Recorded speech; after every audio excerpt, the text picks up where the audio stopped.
The Critical Drinker should go down in the history of YouTube as one of the biggest con artists and scammers out there. All he does is badmouth any new popular piece of media and grift off of it incessantly while trying to claim it's terrible, and in representing said pieces of media, he actively edits the footage and material that he shows you to make it look worse, so you can't even glean any aspect of its true quality from his coverage. Because of course, we all know, the average viewer of YouTubers like The Critical Drinker watch content like his in order to make up for the movies that they haven't watched. They don't watch the new movies that come out, they don't watch anything. They watch YouTubers review new things, and then they copy the opinions of those YouTubers. You've all met people like that, right? You've all met people like that where you talk to them, they express an opinion to you, and you just immediately clock what YouTuber they got that opinion from. Could be politics, could be media, could be games, anything like that. You just immediately know that's not an original thought.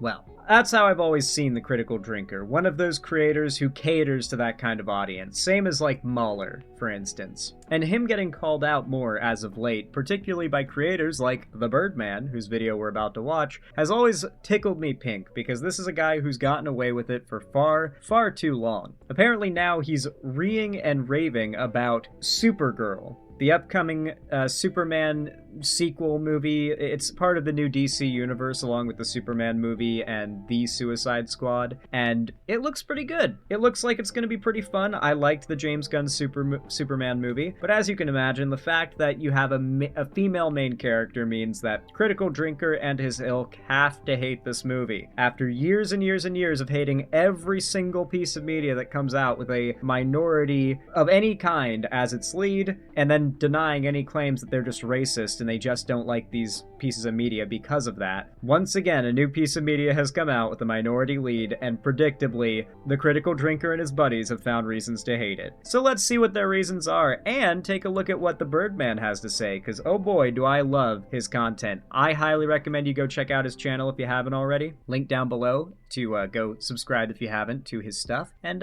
leave a like and a comment down below on my channel if you'd like to. Subscribe as well if you want to see more. Let's get right into it. Really doing this again? How many videos are these numbskulls going to make on this movie? Are they this starved for things to grift on? I hate to pause so soon, but I gotta add this now. They're probably gonna spam the majority of their videos out before the movie drops, because if it drops and does well, they'll try to cover up those videos, or at least kind of bury them in newer uploads, so they won't be talking about it ever again if the movie does well. But they don't know how it's going to do, so they're gonna be spamming out those videos before it does drop, just in case it does well, and they can't make any hate videos on it anymore. If it flops, however, they will never shut up about it. Cock was recently interviewed by Vanity Fair, where she was asked the question, has the famously fickle Game of Thrones fandom prepared you for the inevitable backlash you'll face? To which she replied, it definitely made me aware that simply existing as a woman in that space is something that people comment on. We've become very comfortable having this weird ownership of women's bodies. I can't really stop them, I can only be myself. In other words, Millie is stating that no matter what she does, a portion of the audience will feel entitled to scrutinize, critique, or even police her simply for existing in that space, not because of her performance, but because she's a woman in a highly visible role. She's acknowledging that the backlash isn't entirely about the work itself, but about a culture that has grown comfortable treating women in entertainment as objects of commentary rather than professionals doing a job. Predictably, the absolute dregs of the internet proceeded to do exactly what they pretend they don't do. Man, there's this like aesthetic that all their thumbnails have that's impossible to replicate for me. You know, I almost wish I could make the lefty version of these insane clickbait thumbnails, but it must be AI they're using to get that look. I know this one doesn't seem like it's AI, but gosh, they've been doing this method since like the hate on Brie Larson days. It's so funny because originally it was hating Brie Larson as Captain Marvel. Now they hate Supergirl. They picked a new red, gold, and blue wearing female blonde superhero to hate. They've jumped from hating the Marvel one to the DC one. Full circle. Thank you, Asmon Aluminum, for the $5 As I watched Asmongold till he made the Pikachu firework in his house video that was dangerous and he could have hurt himself. Well, damn, that's definitely a spot to draw the line. I drew it at a different spot, but I also used to watch Asmongold, so I guess we have that in common. Thank you for the $5 dues, I appreciate it. Dregs of the internet proceeded to do exactly what they pretend they don't do. Attack her because of her appearance, state that other women who previously played the role are more attractive than her, and completely lie about her words, stating that she attacked the fans. Oh, they love that. Launchpad. They attack you, you respond at all as an actor playing a role when getting death threats and just insane amounts of harassment, and then you get a ton of these chuds claiming that you've attacked the fans, and it doubles, triples, quadruples the amount of harassment. And every time you respond or stand up for yourself, they play the victim and say you're attacking the fans, and get more people on board with hating you. I've seen this cycle happen a million times with actors who play roles that fans get mad about. Usually racist fans. McQuack here decided to whine about Supergirl again, along with the host of other grifters who are basically feigning outrage at Millie stating a fact, because facts hurt grifter feelings. Let's get on with it. You know, I hate to jinx it, but I do believe that 2026 has gotten off to a pretty good start so far. Yeah, there's been a few missteps along the way for sure, but shows like Night of the Seven Kingdoms and One Piece proved that there's still good TV being made, while Project Hail Mary delivered an excellent science fiction adventure that wasn't tied to some long-running franchise and didn't treat its audience like complete morons. What's a novel idea? That was a good movie. Also, once again, like, here's a perfect example of either, I can't tell if it's the chicken or the egg, but people dick riding Project Hail Mary. Listen, it's fantastic and deserves to be dick ridden, but there is one point people dick ride it on that feels like a bandwagon, and that's the fact that it is original and not part of a pre-existing franchise. The amount that I've heard that specific repeated praise, it's like, okay, at this point, who cares? That is the least impressive thing about this movie, okay?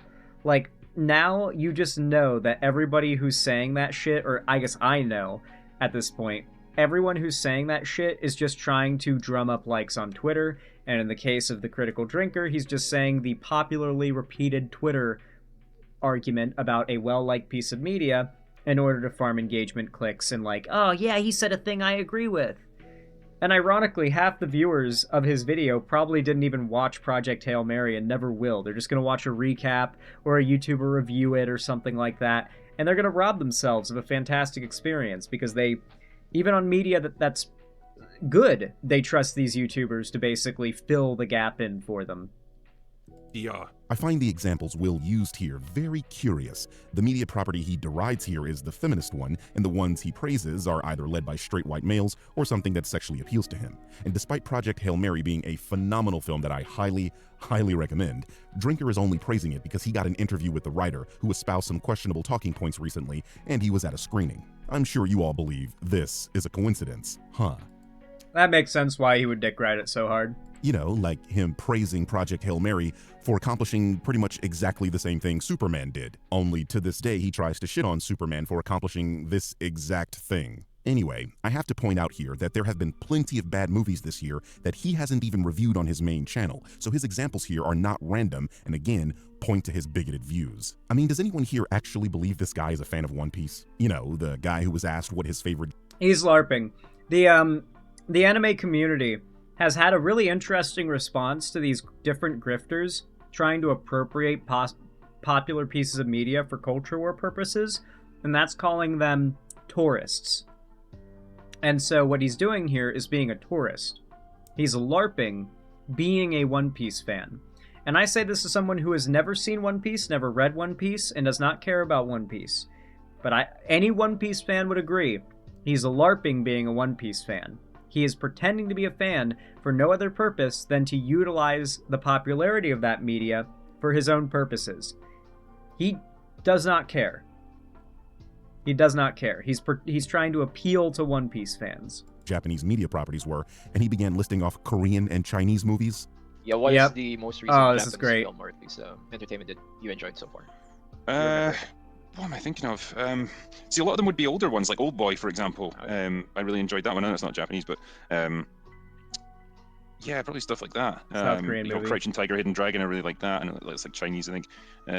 Oh, yeah, that one, right? Here's a Twitter search for the words One Piece by the Critical Drinker, and there are literally only 2 tweets, both talking about the Netflix show.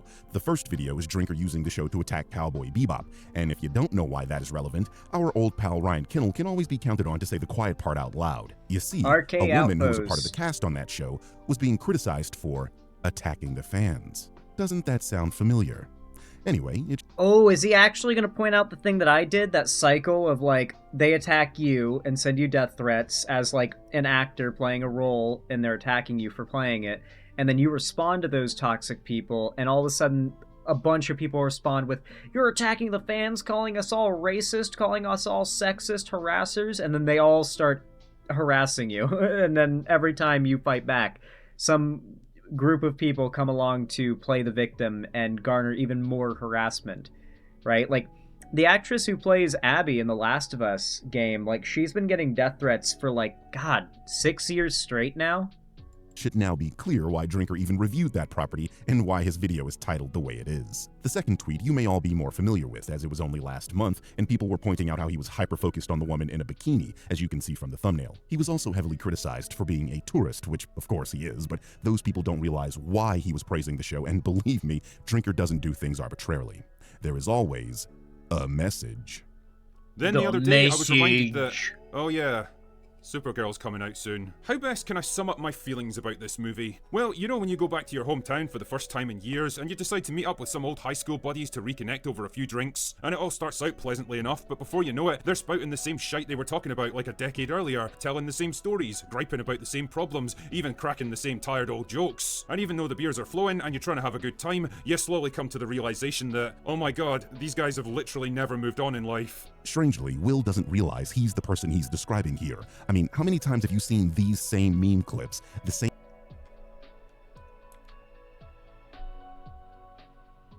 Good catch. Very good catch. Like, this dude permanently lives in 2017. Critical Drinker, I think, really started to blow up in 2017 initially, and I feel like culturally and format-wise, he's stuck in that year. Like, his memes are the ones from that year. His references are from that year, besides current relevant movies and stuff. It's really interesting. He is kind of like a time capsule of 2017. realize he's the person he's describing here. I mean, how many times have you seen these same meme clips, the same tired lines like, the message, or believe that, or the same videos on the same topics a million times? I mean, this very video is at least the third Supergirl-related video where he's asking the same questions and complaining about James Gunn. How is it possible to be this blind to the irony of his own words? Well, such is my attitude to James Gunn's Supergirl, which ironically enough isn't actually directed by James Gunn, but might as well be if the trailers are anything to go by. I'm not exactly dreading it. I don't think it's going to be 2 hours of my life that I'll desperately want back by the time the credits roll, but just like that. Why does he talk like that? Because the Critical Drinker's entire personality is that he's an alcoholic, so he made it his entire persona's personality on YouTube. But, like, a lot of these right-wing grifters are alcoholics. Apparently the Quartering has stopped drinking as much and is losing some weight recently. But, I mean, up until recently, that dude was, like, blackout drunk nearly every one of his live streams. We've got, like, stream clips of him drunk as a skunk, pissing in the drain in his basement, just off camera while streaming Fall Guys. And bro is slurring his speech, and that is not an uncommon occurrence on these people's streams, to be, like, genuinely slurring their speech levels of drunk. Yeah, he pissed in a drain. He was that drunk. Bro had to release the dragon. Disappointing night out with your old high school friends who turned into not particularly interesting adults. I just can't summon up any real enthusiasm for it. But you can summon up enthusiasm for lying about it and trying to shit on it, can't you, Will? And by enthusiasm, I mean you saw dollar signs the moment you heard about the interview, because you cannot miss an opportunity to dunk on a female-led property and rake in money from your terrible audience. I wonder why you're trying to pretend your issue isn't with Millie when you're liking comments denigrating her appearance, Will. Reactions to this movie so far have been muted at best. Nobody seems especially fired up for this one, and who can blame them really? James Gunn's DCU hasn't exactly bombarded us with quality entertainment to get excited about, and if the behind-the-scenes reports of poor test screenings, multiple reshoots, and a revolving door of composers are accurate, Supergirl's turning into a bit of a clusterfuck. But I'll talk more about that shortly. Believe. It's really interesting how they will retcon things into reality, like the idea that the new Superman wasn't a massive success. And the thing about the new Superman is that it's had cultural staying power. Like, it didn't just pop off in the box office against the predictions of people like the Critical Drinker. It's had cultural staying power. You see clips and screenshots and references to that movie all over the place in the Superman fan community. You see clips of the Snyder movies where, like, Superman allows people to die so he can aura farm, juxtaposed with, like, James Gunn's Superman rescuing a squirrel, which is, you know, peak Superman, basically. The punk rocker song. Yeah, like, dude, like, so much of especially Superman-related meme culture, but even just meme culture and internet culture broadly, like, just mainstream stuff, has been heavily long-term influenced by that movie. The idea that they go ahead and retcon the idea that it was a flop and that people hate it is crazy. It would be like, I honestly can't think of a comparison. That's... How are we defining people being excited for Supergirl? Where are you getting this talking point from? What's the source for your claims? Since we're talking about the trailer, I think it's fair to point to the views it's garnered on YouTube. And would you look at that? At the time of the writing of this video, it's currently sitting on 24 million views in 4 days, the exact amount of views the teaser trailer got in 3 months, and it's trending at number 3 on the movie charts. Looks like outside of your echo chamber, people are excited for this movie. Dude, Backrooms at number 1 above Harry Potter goes crazy. That's sick. You will? Also, you're spreading misinformation as usual. The reshoots were reportedly to add scenes of Superman, which we see in this trailer, and this story broke back in October 2025. There's no reason for you to be talking about these reshoots other than to misinform people that don't know these were done prior to this trailer's release, and to... I feel like chuds attacking a piece of media for having reshoots, it's like the moviegoer equivalent of gamers attacking a video game for getting delayed. It's like, that's a clear sign that the people behind this project are willing to literally, like, move heaven and earth in order to make sure that this project delivers at a high quality. There should be nothing red flaggy about that, about reshoot. Well, I mean, granted, it can be a bad sign. It has been before, but, like, you shouldn't just assume that immediately. Yeah, I think it errs more towards a good sign. Spread the idea that there is trouble behind the scenes. As for the test screenings, they literally mean nothing here. At the beginning of this video, you praised Project Hail Mary. That film had multiple test screenings. Here's the directors talking about them.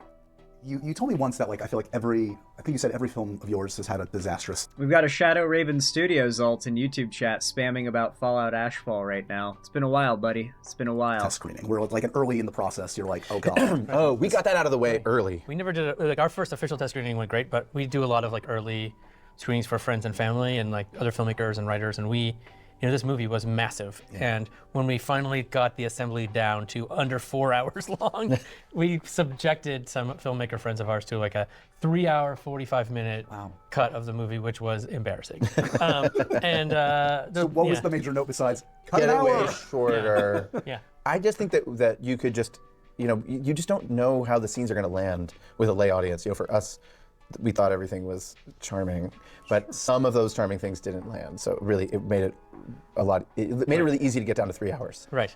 And then we had to slowly work our way down to 2.5 hours. As we all can see, test screenings are done for a variety of reasons, from cutdowns to pacing. There are lists that defy your talking point, showing movies that had bad test screenings, but the movie turned out great. A film having multiple test screenings is no more indicative of that film's quality than a critical drinker review is. Not to worry though, because if there's one group of people you can always count on to turn a potentially bad PR situation into a fucking nightmare, it's actors. Yes, yes. In this case, the star of the show, Millie Alcock, who decided to put out... One of my favorite things about this is people like the critical drinker. If he ever got into a serious drama where he had, like, thousands of people talking shit about him, he would be like Keemstar going, "Why am I still getting hate?" What, like, he'd be freaking out, playing victim, super upset, super mad people online are talking bad about him. Meanwhile, these actors and actresses get waves of death threats because they're playing a controversial role in a massive project, and then all of a sudden, there's, like, these guys are like, well, you know, this is woke. This is bad. This is bad. A reshoot is worse than a game delay. It's generally a sign of poor management. Not always. Not always. In this case, they did it to add scenes of Superman.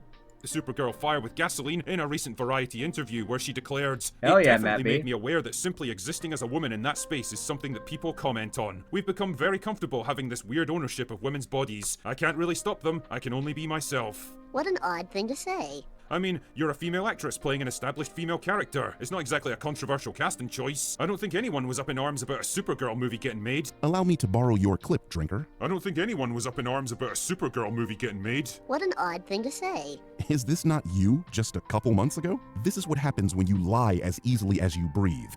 I mean, this is the same guy that, oh my god, what was it? When House of the Dragon got announced, because the bandwagon at the time, because all he does is bandwagon on any cultural talking point that's popular, like whatever take will get you the most likes on Twitter.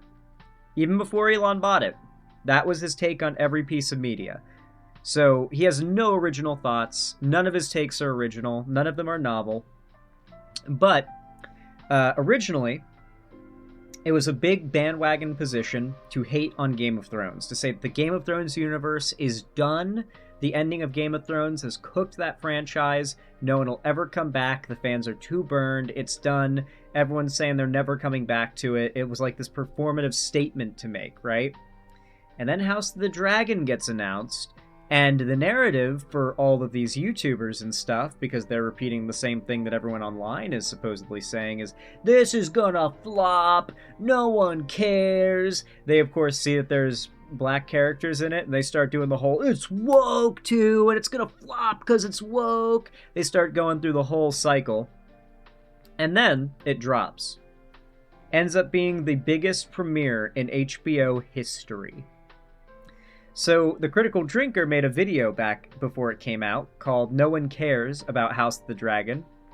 He, that night, went and renamed that video from a few months before to House of the Dragon trailer review. That's how shameless he is. He needs people to think that he flawlessly has the ability to flawlessly, with 100% accuracy, identify a dead-in-the-water project and call it out as such. And when he gets it wrong, he just buries it. Think the Mario movie, the original one, that everybody loved, and how that movie was going to be a woke flop because Princess Peach wears pants. These people are a joke. They throw a dart, they throw everything at the wall, and when anything sticks, they won't shut up about it. Forget the things you've said. You are criticizing you. You are the guy that got up in arms about this movie being made. You are the guy that continuously gets mad when a woman is the lead in a film. You are making this very video because this criticism is calling out people exactly like you. You people try to lie about your bigotry, but there's a paper trail as long as your fucking forehead, Beavis. On the contrary, the bigger problem here seems to be, well, apathy. People just don't seem to give much of a shit one way or the other. Is that why the trailer has nearly 3 times the views of your most popular video and is currently trending? Because Okay, yeah, this movie's definitely gonna do fine. people don't give a shit about it? This might be a cold splash of water for your followers, who love telling everyone that they're jealous of you when you don't get nearly the same traction as the things you complain about. But then again, the people that follow you are really stupid and think the jealousy criticism is a one-way street. However, I was curious about this strange turn of events, and so I did a little digging on the latest news around Supergirl, and well, I believe I understand the problem now. The first issue is the test screenings. According to World of Real, which generally has a solid track record on stuff like this, Supergirl has been screened at least 8 different times, more than any other studio film from the past decades. At least 3 different endings have been used so far, with the latest version running at about 1 hour and 50 minutes, which features a more prominent role for David Corenswet's Superman. Now, call me crazy here, but it almost seems like they're trying to call in the big guns to prop up an IP that they know isn't going to stand on its own merits. Brother, wasn't the James Gunn's Superman movie super bad, failure, like absolute crash? So for one, the idea that the movie's getting reshoots to add more Superman to it is bad news, is the reaching you have to do to be one of these grifters. But on top of that, why would they bring in the big guns if the big guns are supposedly garbage? If it's this garbage movie you hate that you retconned into being a flop, even though it's a massive blockbuster that did extraordinarily well and has had a massive, lasting cultural impact. Ironically, it had a greater cultural impact than Hogwarts Legacy did. That's for damn sure. That's for darn sure. I had to pause and point out that he's reading an article that says World of Real has a solid track record and then says aloud that they have a solid track record. In other words, he's using a third-party source to confirm the third-party source. Also, there's a reason Drinker cut off the top of this article, because he likely doesn't think you'll trust the source. And when I reveal to you that this is from comicbookmovie.com, it'll... Yeah. There's an entire, like, sector of fake journalistic outlets that are, like, nerd media and gaming outlets, but they're actually run by literal, like, Nazis. Like, some of these websites, like, I think Bounding Into Comics is run by, like, a literal, like, KKK member or something like that. It's some insane. I don't know if Bounding Into Comics is still around, but, like, they always have some very innocent-sounding name, some almost, like, the kind of thing you'd expect to be the title of your town's local game shop or comic book store, but like Comic Book Movie, Bounding Into Comics, but One Angry Gamer, you know, but in reality it's some Nazi propaganda, and they've always got some anti-race mixing or something like that narrative to push, or, you know, anti-Semitic, like, Jews control everything narrative to push in every single one of their articles. All of these people use those websites as their source. Whenever those websites are talking about a new piece of media, they just copy-paste everything from that and make a video on it. The Quartering does, that's for darn sure. He actually owns one of those websites, believe it or not. And I think Rags is actually hired as a writer, if you know who that guy is. Small world.